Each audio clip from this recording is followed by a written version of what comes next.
ආයුබෝවන් අපේ ගණිත ඉස්කෝලෙන් අද අපි කතා කරන්න යන්නේ 6 ශ්‍රේණියේ පාඩමක් පිළිබඳව. එතකොට 6 ශ්‍රේණියේ දෙවෙනි වාරයට අදාළව ඔයාලට තියෙන පළවෙනි පාඩම තමයි භාග කියලා කියන්නේ. එතකොට මෙන්න මේ භාග කියන පාඩම මම මෙතනදී කොටස් දෙකකට වෙන් කරලා කතා කරන්න බලාපොරොත්තු වෙනවා. භාග 1 සහ භාග 2 කියන කොටස් දෙක.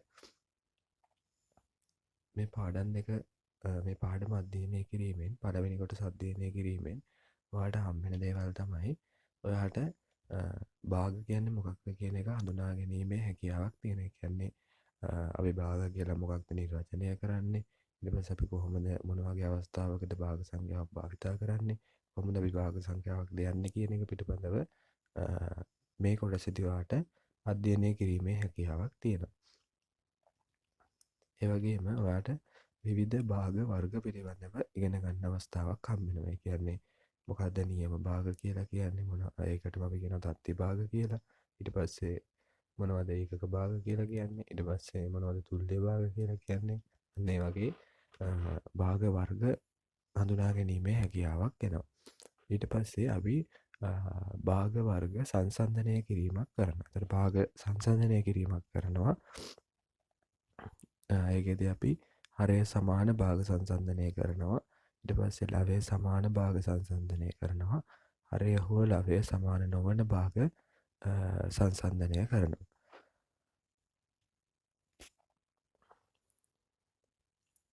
හරි, අපි මුලින්ම බලමු භාග සංඛ්‍යාවක් කියන්නේ මොකක්ද කියන එක. හරි. භාග සංඛ්‍යාවක් කියලා අපි කියන්නේ යම් සම්පූර්ණ ඒකකයකින් කොටසක් දැක්වීමට භාග කියන එක භාවිතා කරනවා. සම්පූර්ණ ඒකකයකින් කොටසක් දක්වන්න තමයි අපි භාග කියන අවස්ථාව භාවිතා කරන්නේ. එහෙනම් අපි උදාහරණයක් ආශ්‍රයෙන් බලමු මොකක්ද අපි භාග කියන්නේ කියන එක. උදාහරණ 1. 3 දෙනෙකු අතරේ කේක් ගෙඩියක් සමානව කොටස් 3කට බෙදාගත් ආකාරය පහත රූපයේ දැක්වේ. මෙන්න රූප සටහන තියෙනවා. ඒ රූප සටහන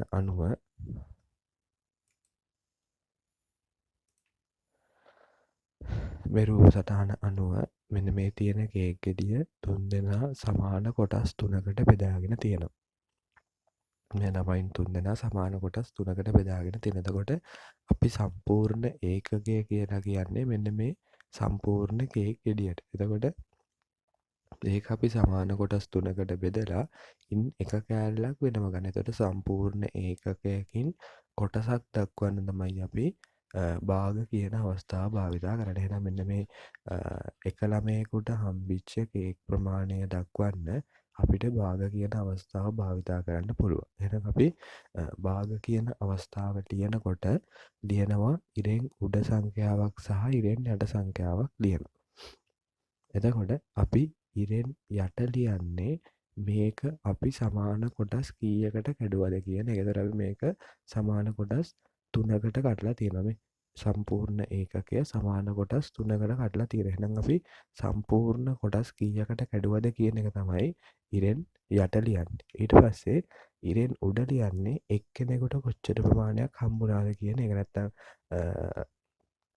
අපි වෙනම වෙන් කරගත්ත ප්‍රමාණය කොච්චරක්ද කියන එක. එතකොට මෙන්න මේ ළමයා ගත්තොත් එහෙම මේ ළමයාට මේ කෑලි 3න් හම්බෙලා තියෙනවා එක කෑල්ලක්. එහෙනම් ඒක තමයි අපි ඉරෙන් උඩ ලියන්නේ. ඉරෙන් යට ලියන්නේ අපි සම්පූර්ණ කොටස් කීයද කියන එක. ඉරෙන් උඩ ලියන්නේ අපි ඒකෙන් වෙනමම ගත්ත ප්‍රමාණය කොච්චරක්ද කියන එක. එහෙනම් අපි භාග සංඛ්‍යාවක් ලියන්නේ ඔන්න ඔය විදිහට. මේ උදාහරණය බලලා ඔයාට 9.1 අභ්‍යාසයේ පළවෙනි ගාන සහ දෙවෙනි ගාන කරන්න පුළුවන්. ඒ ගණන් දෙක කරලා අපි ඉතුරු ටික කතා කරමු.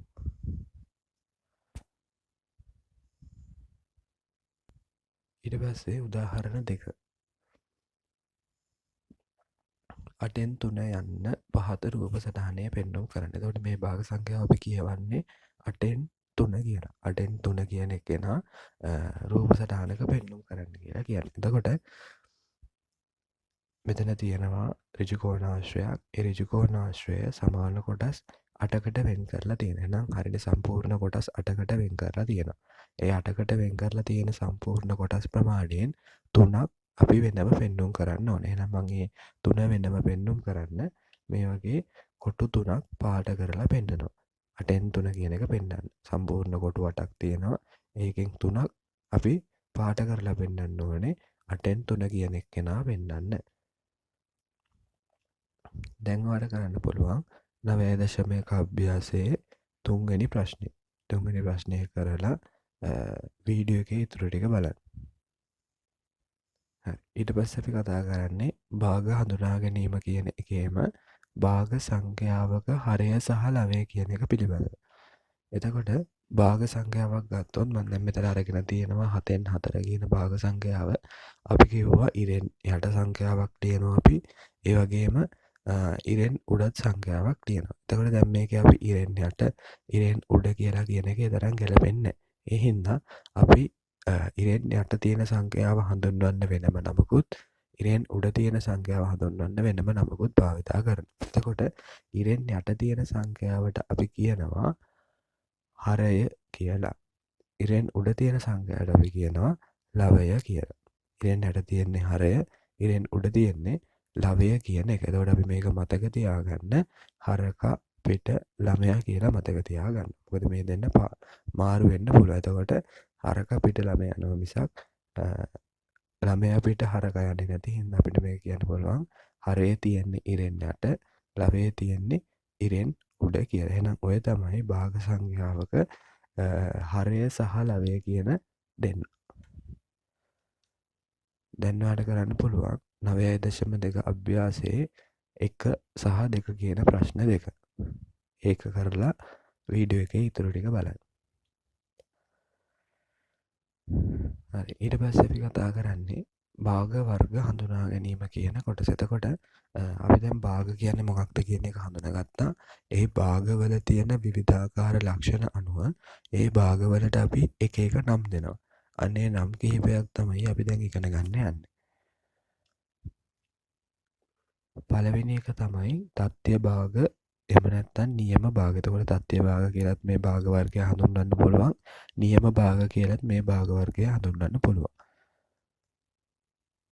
හරයට වඩා ලවය කුඩා වන භාග නියම භාග හෙවත් තත්ත්‍ය භාග ලෙස හඳුන්වයි. එහෙනම් අපි ගන්න භාග සංඛ්‍යාවේ හරයට වඩා ලවය කුඩායි නම් අපිට කියන්න පුළුවන් මේක තත්ත්‍ය භාගයක්. එහෙම නැත්නම් නියම භාගයක් කියන. උදාහරණයක් විදිහට ගත්තොත් එහෙම 8න් 5 කියන එක්කෙනාගේ හරයට වඩා ලවය කුඩයි. 8ට වඩා 5 කුඩයි.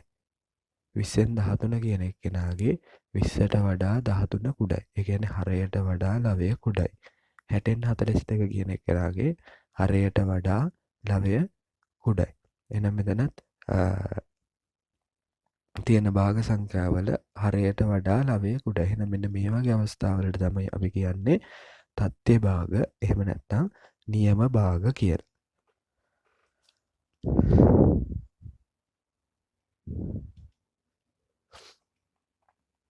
ඊට පස්සේ භාග වර්ග යටතේම ඊළඟ භාග වර්ගය අපි හඳුන්වනවා ඒකක භාග කියලා. ඒකක භාග කියලා අපි කියන්නේ ලවයෙහි ඇති අගය එක වන භාග ඒකක භාග ලෙස හඳුන්වයි. ලවයේ තියෙන අගය එක නම් අපි ඒ භාග හඳුන්වනවා ඒකක භාග විදියට. එහෙනම් උදාහරණ විදියට ගත්තොත් 5න් 1 කියන එක්කෙනා. එහෙම නැත්නම් 40න් 1 කියන එක්කෙනා. 100න් 1 කියන එක්කෙනා. එතකොට මේකෙදි හරයේ තියෙන සංඛ්‍යාව මොකක්ද කියන එක අපිට ගැටලුවක් නෑ. හැබැයි ලවයේ තියෙන්න ඕනේ හැම වෙලේම 1 කියන ඉලක්කම. එහෙනම් 1 කියන ඉලක්කම නම් ලවයේ තියෙන්නේ. අපි කියනවා ඒ භාගවලට ඒකක භාග කියලා. සෑම ඒකක භාගයක්ම තත්ත්‍ය භාගයක් වේ. හරි. බලන්න එතකොට අපි තත්ත්‍ය භාගයක් කියලා හඳුනාගත්තේ හරයට වඩා ලවය කුඩා වෙන භාග. එතකොට හැම ඒකක භාගයක්ම තත්ත්‍ය භාගයක් වෙනවා. මොකද හැම ඒකක භාගයකම ලවයට වඩා හරය විශාලයි. මේ 1ට වඩා 5 විශාලයි. 1ට වඩා 40 විශාලයි. 1ට වඩා 100 විශාලයි. එහෙනම් ඕනෑම ඒකක භාගයක් ගත්තොත් එයා හැම වෙලේම තත්ත්‍ය භාගයක් එහෙම නැත්නම් නියම භාගයක් වෙනවා. හැබැයි හැම තත්ත්‍ය භාගයක්ම හැම නියම භාගයක්ම ඒකක භාගයක් වෙන්නේ නැහැ. දැන් ඔයාලට කරන්න පුළුවන් 9.2 අභ්‍යාසයේ 3 වෙනි ප්‍රශ්නය. 3 වෙනි ප්‍රශ්නය කරලා වීඩියෝ එකේ ඉතුරු ටික බලන්න. හරි. ඊට පස්සේ උදාහරණ 2 7න් එකේ ඒවා 5ක් කීයද? එතකොට ඒකක භාග කිහිපයක් එක්කහුව වෙලා තමයි නියම භාගයක් හැදෙන්නේ. එහෙනම් ඔයා සාමාන්‍ය විදිහට හිතන්න ඔයාලට හම්බෙන මොකක් හරි අපි හිතමු චොකලට් එකක් සමාන කොටස් 7කට බෙදනවා. ඒකෙන් 7න් එකේ කෑලි 5ක් එක්කහුව කරපුවාම ඒක දක්වන්නේ අපි කොහොමද? එතකොට 7න් එකේ කෑලි 5ක් ගත්තාම අපි ඒක දක්වන්නේ 7න් 5 කියලා. 7න් 5ක් තමයි 7න් එකේ ඒවා 5ක් කියලා කියන්නේ. තවත් විදිහකට කිව්වොත් එහෙම 5න් 4 කියන්නේ 5න් එකේ ඒවා කීයක්ද? එතකොට 5න් එකේ ඒවා මේ එකේ ඒවා 4ක් තමයි 5න් 4 වෙලා තියෙන්නේ. හරි 5න් එකේ ඒවා 4ක් තමයි 5න් 4 වෙලා තියෙන්නේ. එහෙනම් මෙතන එන්න ඕනේ 4 කියන පිළිතුර. මෙතන 4 කියලා දාගත්තාම හරි. හරි. ඊට පස්සේ ඔයාලට කරන්න පුළුවන් 9.2 අභ්‍යාසයේ 4 කියන ප්‍රශ්නේ. එතකොට මෙතන එන්න ඕනේ පිළිතුර 5 නෙමෙයි 4 කියන එක. 9.2 අභ්‍යාසයේ 4 වෙනි ප්‍රශ්නය කරලා ඉතුරු ටික බලන්න. ඊළඟ භාග වර්ගය අපි කතා කරන්නේ තුල්්‍ය භාග කියන එක. තුල්්‍ය භාගයක් කියලා කියන්නේ අපි එකිනෙකට වෙනස් වූ හරයන් හා එකිනෙකට වෙනස් වූ ලවයන් ඇති නමුත් එකම සංඛ්‍යාව නිරූපණය කරන භාග තුල්්‍ය භාග ලෙස හඳුන්වයි. ඒ කියන්නේ හරයේ සහ ලවයේ තියෙන්නේ වෙනස් ඉලක්කම්. හැබැයි ඒ භාග අපි ගත්තොත් එහෙම එයාලගේ නිරූපණය කරන්නේ එකම ප්‍රමාණය. උදාහරණයක් විදිහට කිව්වොත් එහෙම මේ එක සමාන රූප සටහන් දෙකක් තියෙන්නේ. ඒ රූප සටහන් දෙකේ පළවෙනි රූප සටහන අපි සමාන කොටස් දෙකකට වෙන් කරලා තියෙනවා. දෙවෙනි රූප සටහන අපි සමාන කොටස් 4කට වෙන් කරලා තියෙනවා. පළවෙනි රූප සටහනේ සමාන කොටස් දෙකකට වෙන් කරලා එක කොටසක් පාට කරලා තියෙනවා. දෙවෙනි රූප සටහනේ සමාන කොටස් 4කට වෙන් කරලා කොටස් දෙකක් පාට කරලා තියෙනවා. එතකොට මේක අපි භාග විදිහට ලියුවොත් පළවෙනි එක්කෙනා ලියන්න පුළුවන් 2න් 1 කියලා, දෙවෙනි එක්කෙනා ලියන්න පුළුවන් අපිට 4න් 2 කියලා. එතකොට බලන්න මේ පාට කරලා තියෙන ප්‍රමාණය අනුව මේ දෙන්නගෙම වෙන් කරලා තියෙන සමාන ප්‍රමාණයක්.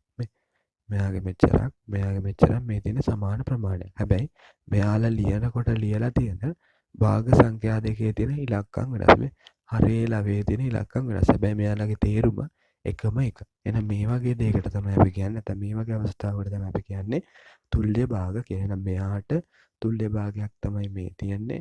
මෙයාට තුල්්‍ය භාගයක් තමයි මේ තියෙන්නේ.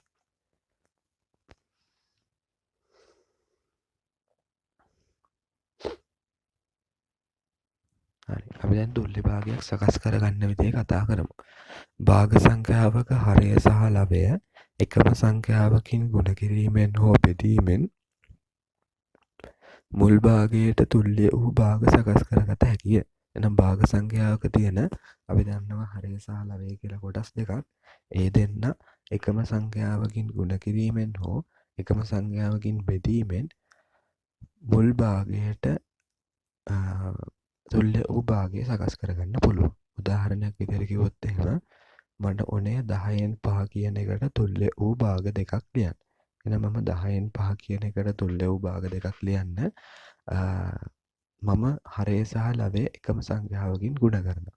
එතකොට ඒ එකම සංඛ්‍යාවකින් ගුණ කරද්දී අපිට කැමති සංඛ්‍යාවක් තෝරගන්න පුළුවන් දෙන්නව ගුණ කරන්න. එතකොට මම තෝරගන්නවා දෙන්නවම ගුණ කරන්න 2 කියන ඉලක්කම. එහෙනම් 10ත් 2කින් ගුණ කරනවා 5ත් 2කින් ගුණ කරනවා. හරය සහ ලවය සංඛ්‍යාවෙන් ගුණ කරන්න ඕනේ. එතකොට 10 වරක් 2 20යි 5 වරක් 2 10යි. එහෙනම් 10න් 5 කියන එක්කෙනාට තුල්්‍ය වූ භාගයක් තමයි 20න් 10 කියලා කියන්නේ.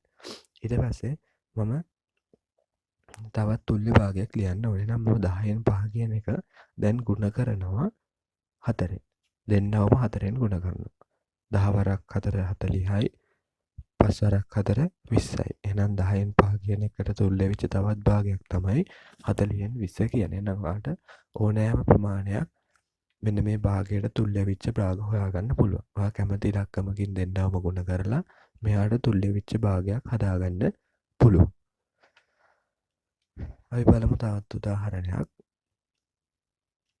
උදාහරණ 2 මට ඕනේ 12න් 8 කියන එකට තුල්‍ය වූ භාග දෙකක් ලියන්න. එතකොට දැන් මම මෙතනදී තෝරගන්නවා බෙදීමෙනුත් අපිට හදන්න පුළුවන් කිව්වනේ. එහෙනම් හරය සහ ලවය එකම සංඛ්‍යාවකින් බෙදීමෙන් මේක හදාගන්න යන්න. එතකොට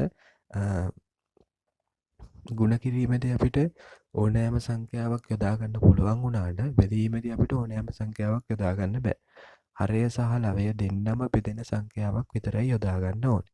එතකොට මම මුලින්ම 12 සහ 8 කියන දෙන්න බෙදෙන සංඛ්‍යාවක් විදිහට යොදා ගන්න 2 කියන එක. දෙකෙන් දෙන්නම බෙදෙන. එතකොට 12 දෙකෙන් බෙදපුවාම 6යි 8 දෙකෙන් බෙදපුවාම 4යි.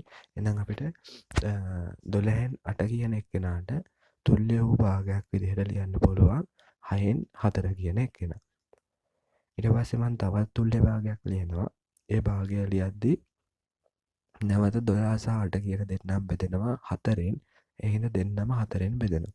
එතකොට 12ට 4 ඒවා 3යි 8ට 4 ඒවා 2යි. එහෙනම් 3න් 2 කියලා කියන්නේ 12න් 8ට තුල්‍ය වෙච්ච භාගයක්. එතකොට තුල්‍ය වෙච්ච භාගයක් හදන්න අපිට එක්කෝ හරය සහ ලවය එකම සංඛ්‍යාවකින් ගුණ කරන්න ඕනේ. එහෙම නැත්නම් හරය සහ ලවය එකම සංඛ්‍යාවකින් බෙදන්න ඕනේ. එතකොට ඒකෙදි ඔයාලට කැමති විදිහට කරන්න පුළුවන්. ඔයාලට එක්කෙනෙක් හොයාගන්න පුළුවන් ගුණ කරලා අනිත් එක්කෙනා හොයාගන්න පුළුවන් බෙදලා ඒක ඔයාගේ කැමැත්ත අනුව තුල්‍ය භාග හොයාගන්න පුළුවන්. දැන් ඔයාලට කරන්න පුළුවන් 9.3 සම්පූර්ණ අභ්‍යාසය. හරි. එතකොට අපි දැන් භාග කියන්නේ මොකක්ද කියන එක පිළිබඳව කතා කරා. ඊට පස්සේ භාග වර්ග විදිහට අපි කතා කරා. නියම භාග නැත්නම් තත්ත්ව භාග, ඒකක භාග සහ තුල්‍ය භාග කියන කොටස් ටික කතා කරා. දැන් අපි භාග සංසන්දනය කිරීමක් කරන්න යන්නේ. ඒතර අපි මුලින්ම හඳුනා ගන්න ඕනේ මොකක්ද අපි සංසන්දනය කරනවා කියන්නේ කියන එක. ඒතර අපි සංසන්දනය කරනවා කියලා කියන්නේ අපි උදාහරණයක් විදිහට ගත්තොත් ඔයා ඉස්කෝලේ ගණිතය ලකුණු දුන්නාම ඔයාගේ යාළුවත් එක්ක බලනවා කවුද වැඩි කියන එක. ඔයාද වැඩි, යාළුවාද වැඩි කියන එක.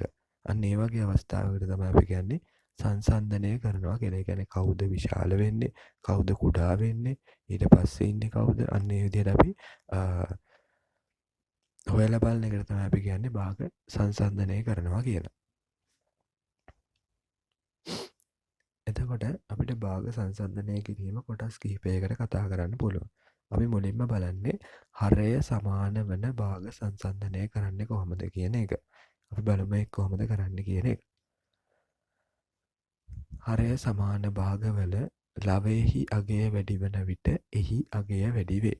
හරය සමාන වෙන භාගවල ලවයේ අගය වැඩි වෙන්න අගය වැඩි වෙනවා.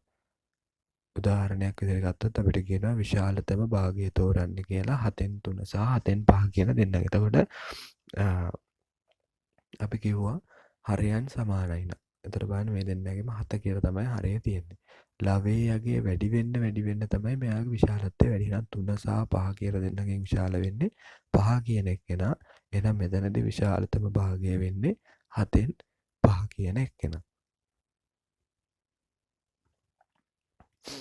තව උදාහරණයක් බලමු. විශාලත්ව ලකුණ යොදන්න. 20න් 18 සහ 20න් 11. එතකොට හරය සමානයි.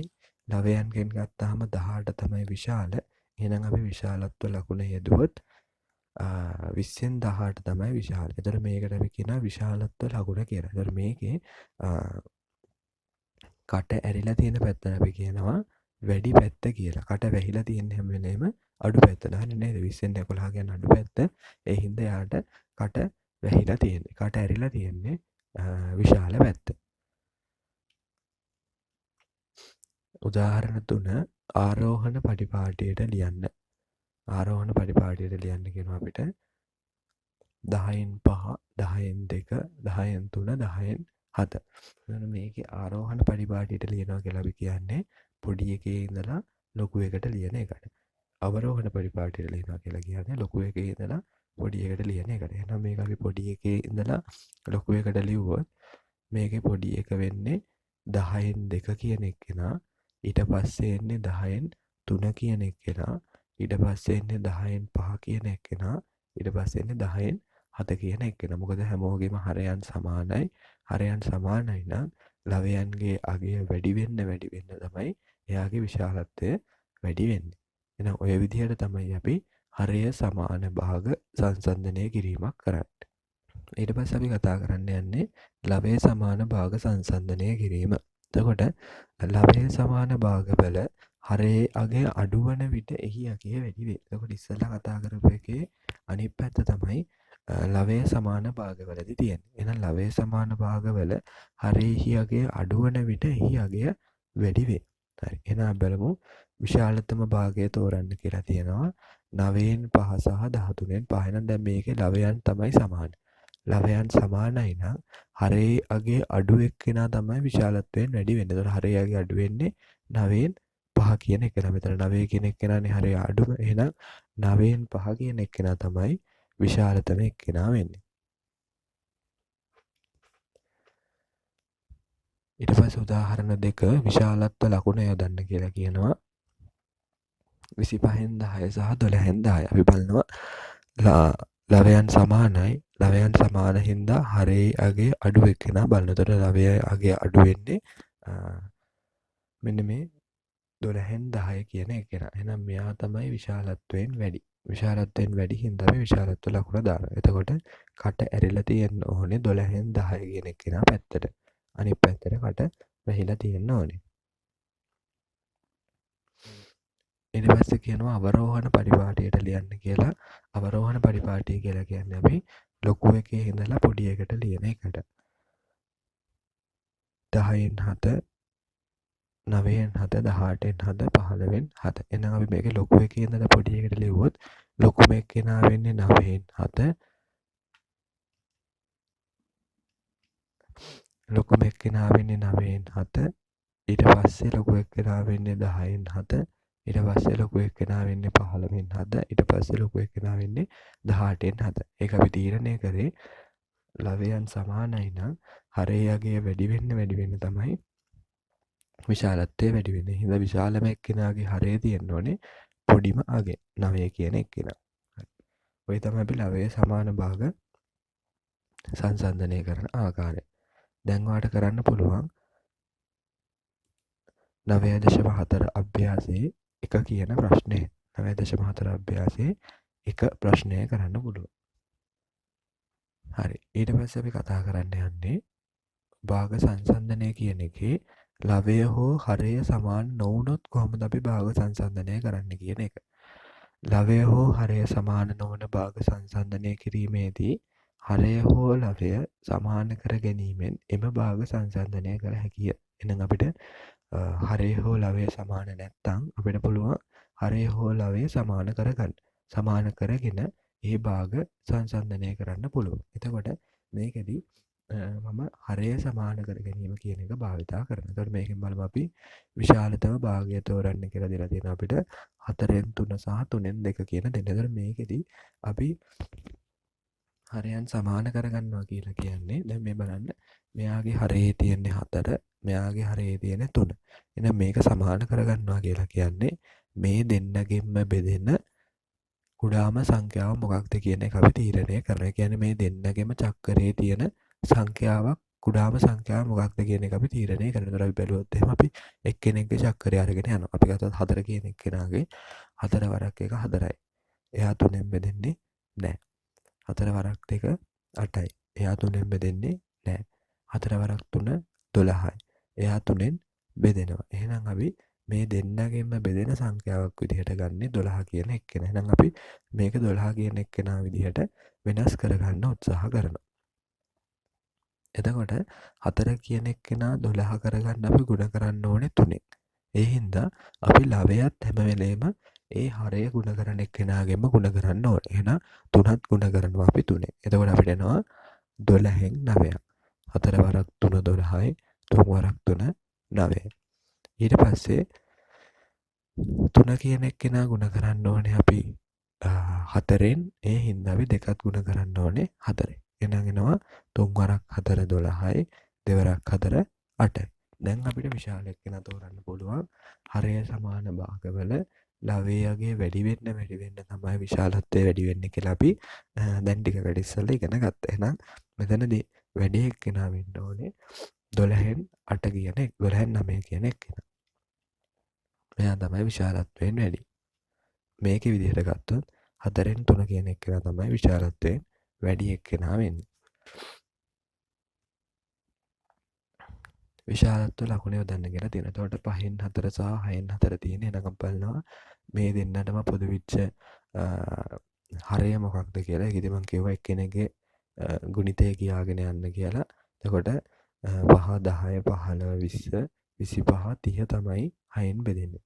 ඊට කලින් දෙන එක්කෙනෙක්වත් 6න් බෙදෙන්නේ නැහැ. එහෙනම් අපි පොදු හරය විදියට 6 තෝරගන්නවා.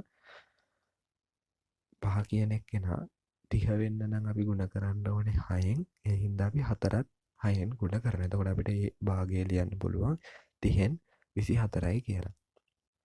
ඊට පස්සේ 6 කියන එක්කෙනා ගුණ කරන්න ඕනේ 5න් 30 වෙන්න. ඒ හින්දා 4ත් 5න් ගුණ කරනවා. එතකොට 4 වරක් 5 එනවා අපිට 20යි කියලා. එතකොට එනවා 30න් 20යි කියලා. දැන් අපිට තෝරන්න පුළුවන් 30න් 24 සහ 30න් 20 කියලා දෙන්නගෙන් කවුද විශාල වෙන්නේ කියන එක. එහෙනම් 30න් 24 තමයි විශාල වෙන්නේ. එහෙනම් අපි විශාලත්ව ලකුණ දානවා කට ඇරිලා තියෙන පැත්තේ. ඒතකොට මේකට දැම්මොත් අපි විශාලත්ව ලකුණ දාන්න ඕනේ 5න් 4 කියන එක්කෙනා තමයි විශාල වෙන විදිහට ලකුණ දාන්න ඕනේ. ඊළඟ උදාහරණය ආරෝහණ පරිපාටියට ලියන්න කියලා අපිට කියනවා. 2න් 1 3න් 5 12න් 7. එහෙනම් දැන් මේකෙදි අපි මුලින්ම කරන්න ඕනේ හැමෝම පොදු හරයකට හදාගන්න ඕනේ. එතකොට 2නුත් බෙදෙන 3නුත් බෙදෙන 12නුත් බෙදෙන සංඛ්‍යාවක් විදිහට ගන්න පුළුවන් අපිට 12 කියන එක්කෙනා. 12 කියන එක්කෙනා 3නුත් බෙදෙනවා 2නුත් බෙදෙනවා. එහෙනම් අපි හරය 12 කියන එක්කෙනා විදිහට හදාගන්නවා. එතකොට අපි 2 කියන එක්කෙනා ගුණ කරන්න ඕනේ 6න් 12 වෙන්න. 1 කියන එක්කෙනා ගුණ කරන්න ඕනේ ඒ නිසා 6න්. එතකොට අපිට එනවා 12න් 6ක්. ඊට පස්සේ 3 කියන එක්කෙනා අපි 12 කරන්න 4න් ගුණ කරන්න ඕනේ. ඒ හින්දා අපි 2 කියන එක්කෙනාත් 4න්ම ගුණ කරනවා. එතකොට එනවා 12න් 8ක්. ඊට පස්සේ 12 කියන එක්කෙනා 12 කරන්න නැවත ගුණ කරන්න ඕනේ 1න්. ඒ හින්දා අපි 9ත් ගුණ කරනවා 1න්. එතකොට 7 වරක් 1 7යි. එතකොට 12න් 7යි. ඒකම තමයි එන්නේ. දැන් අපිට ආරෝහණ පරිපාටියට ලියන්න පුළුවන් පොඩි එක්කෙනාගේ ඉඳලා ලොකු එක්කෙනාට. එතකොට 12න් 6 තමයි පොඩිම එක්කෙනා. ඊට පස්සේ 12න් 7. ඊට පස්සේ 12න් 8. අපි ඒක ලියද්දි මුල් භාගය ලියනවා නම් හොඳයි ඔය. මෙතන තියෙන මුල් භාගය නම් 12න් 6 කියන එක්කෙනාට අදාළ වෙන්නේ 2න් 1 කියන එක්කෙනා. එහෙනම් යා එතන ඊට පස්සේ 12න් 7 12න් 7ට අදාළ වෙන්නේ 12න් 7ම තමයි. ඊට පස්සේ එක්කෙනාට 12න් 8 12න් 8 කියලා කියන්නේ 3න් 2 කියන එක. එහෙනම් මේ තමයි ආරෝහණ පිළිවෙලට අපි ලියපු විදිය.